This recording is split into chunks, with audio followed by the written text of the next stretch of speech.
Pinterest became your favorite couch surfing roommate and just bailed on their rent. Pinterest was going to commit to a 500,000 square foot office space in San Francisco, California with a lease obligation of $440 million.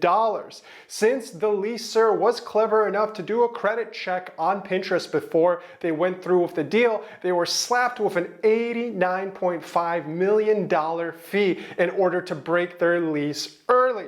This is surprising news when we look at Todd Morgenfeld's response to it. As we analyze how our workforce will change in a post-COVID world, we are specifically rethinking where future employees could be based. A more distributed workforce will give us the opportunity to hire people from a wider range of backgrounds and experiences.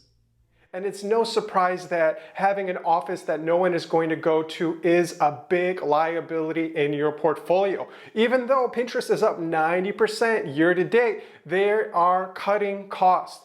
Before long, they're going to realize that they should be laying off employees because they don't need employees anymore because they're making so much profit on the stock market. So I think we should chip in and give Pinterest a little bit of money because they're struggling in these hard times to manage their growth and manage their team. It's interesting that they're going to be topping off with a larger talent pool that is global and around the world instead of just centralizing talent in Silicon Valley as we've been seeing for years.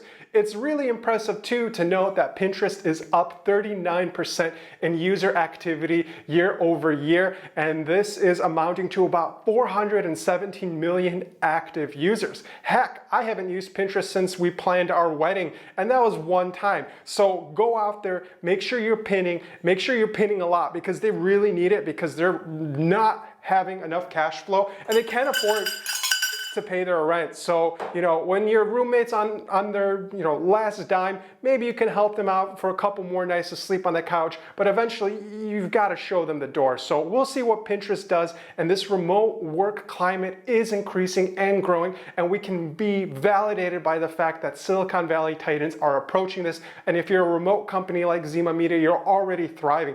So think about how you're going to grow your culture because the culture is the biggest component. Going from an office to a culture that has not been tested within an organization is going to be transformative. And without the proper remote culture, your organization may actually fold up and dry up, and the talent is going to leave to other organizations that value them and have a value-rich culture because you don't see your employees. So this is one of the biggest stepping stones that a remote work company has to overcome. And not everyone can do it because some companies only work in an office environment. So we'll see what companies like Pinterest and other Silicon Valley companies that have been working from home since February will accomplish in this new wave of remote work.